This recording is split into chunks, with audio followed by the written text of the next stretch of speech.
costume major at OU. Yes, that is me. How did you get involved with costume design?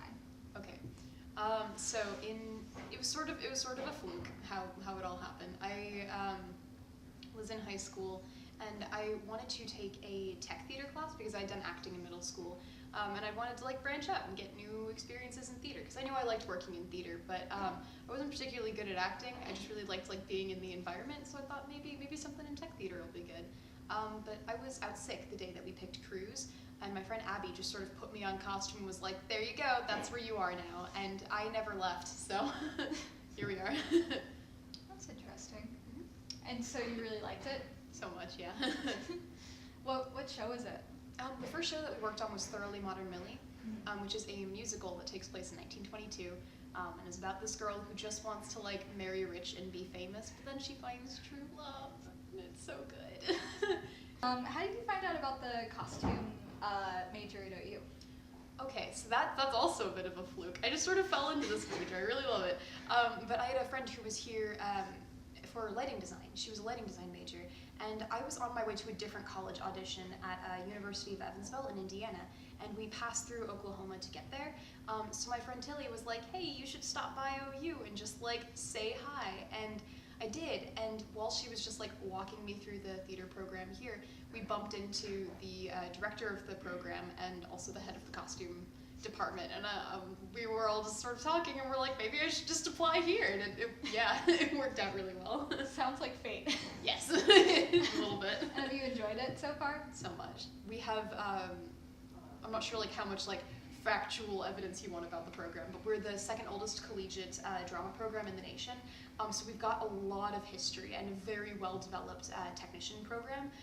And we have some really, really good staff and faculty here who come from like all over the nation and outside of the nation, and they all have like so much knowledge that they bring to the table, and I'm learning a heck of a lot. What's been your favorite show so far to work on at OU? Ooh, that's tough. That's a tough one. Okay.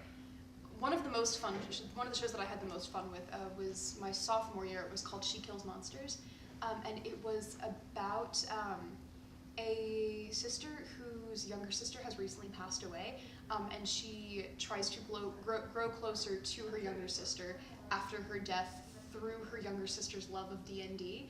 So it's sort of like all centered around Dungeons and Dragons, and she's just sort of like playing this game to try to like learn more about like what her sister loved, to like better understand her after she was passed, kind of thing. So. And you helped with costumes for that? Yes, I was the assistant to the costume designer, and I constructed. Tilly sort of appeared as like a vision to confusing. Sorry, younger sister is Tilly, and the older sister is Agnes. Tilly had a blue velvet dress, and I constructed that for her, and she sort of like appeared to her older sister as like a vision at sometimes throughout the play. That was my first time working on velvet, which is really exciting because velvet does some funny things in that when you stitch on it, it crushes the velvet, so you have to get it right the first time, or else when you like unpick it, you have these like really gross like pressed in lines onto the velvet where you have stitched before, so that was pretty cool.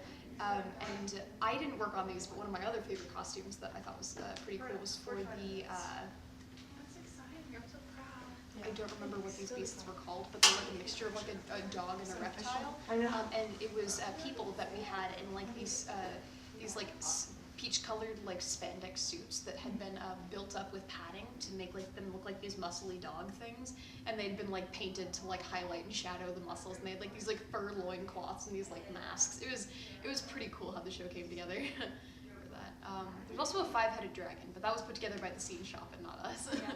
But you did take a certain part in that, right? Yes, I was inside the dragon. I happened to be on run crew for that show. I was taking a class for stagecraft at the time, and my crew assignment was She Kills Monsters, and there were like obviously like other things that we took care of through the show, moving the set pieces and preparing the props and things like that.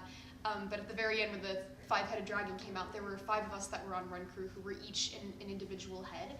And what the heads were like built off of were these frames from like military backpacks. Like they're like these big old metal frames that have like backpack straps, and the whole like top like the head, most of the head and the top jaw were connected to that frame, and then the bottom jaw was a separate piece with like a neck, and you like stepped into the neck and pulled up the bottom jaw around your waist, and there was this metal bar right there, so you could like hold onto the metal bar, and it like hooked up to the top of the jaw at the back, and you would just sort of like open and close the jaw like that, and you would like roar around and like do things, and like while Agnes was like fighting them with her sword, like fake fighting the dragon, when she slayed like your head, you were supposed to like have like a dramatic death or whatever, and then just kind of like slump forward.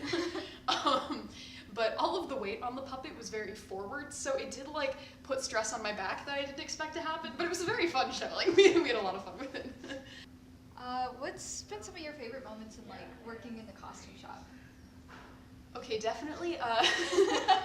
Some of the best times are like there's obviously like it's a professional work environment, so most of the time, especially like when a show's coming up and there's deadlines that need to be reached, we're like a very like serious bunch. It's usually like pretty quiet, and sometimes our cutter draper will play a little bit of music just to like have quiet music in the background. But there's usually not a whole lot of talking that occurs. It's a lot quieter than the scene shop. The scene shop like blares their music because like they've got the loud machinery, so they have to. But it's very quiet in the costume shop usually. But some of my favorite moments happen either on like, sometimes it's like late on a Friday and like we're about to leave and like we're in between shows, there's not really a whole lot of work to do, so we're doing like the deep cleaning and like the reorganization. I love reorganization so much, and like we'll go through all of our drawers of scrap fabric, and like if there's stuff that's too small to keep, then we'll throw it away.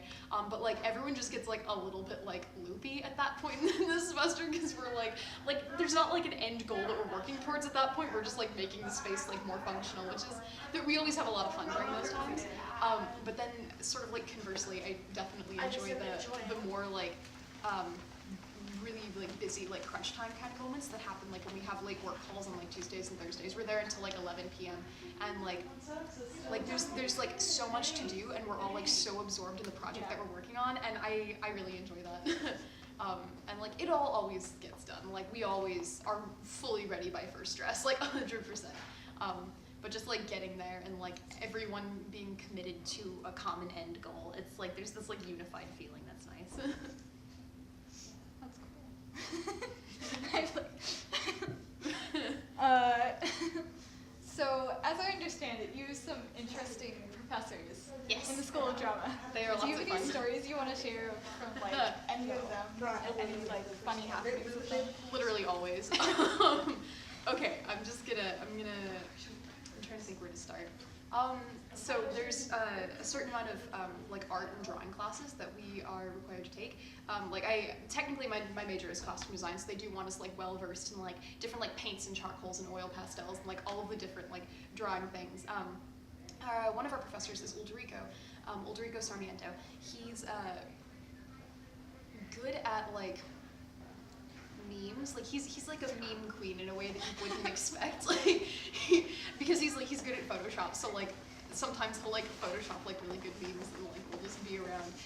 Anyways, beside the point, sometimes in our like dry media and wet media classes and things like that, like he'll like circle around the room, but there's like only so many times that you can walk behind the 5 students that are in the class and like give them critique on their artwork. So sometimes he's like, well, I'm just like, after he's like done his grading or whatever, and is just like watching us while we draw. Occasionally he'll pull up Laffy Taffy jokes and read us Laffy Taffy, like from the rappers.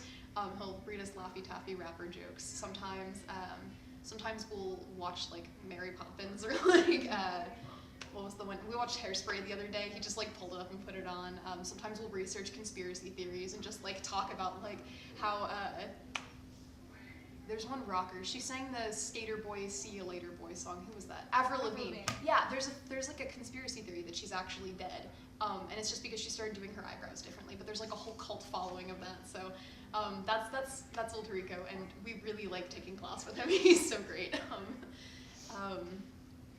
One of the first people that I talked to upon entering the School of Drama was the head of the costume program, and his name is Lloyd Cracknell.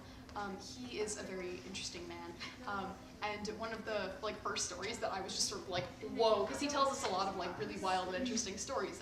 He's from, he started in his career in England in the fashion industry, and ended up in Oklahoma doing costumes. I believe he also spent a substantial amount of time working in Waco doing costume designs as well there. So he's got like a long like historical career. He has.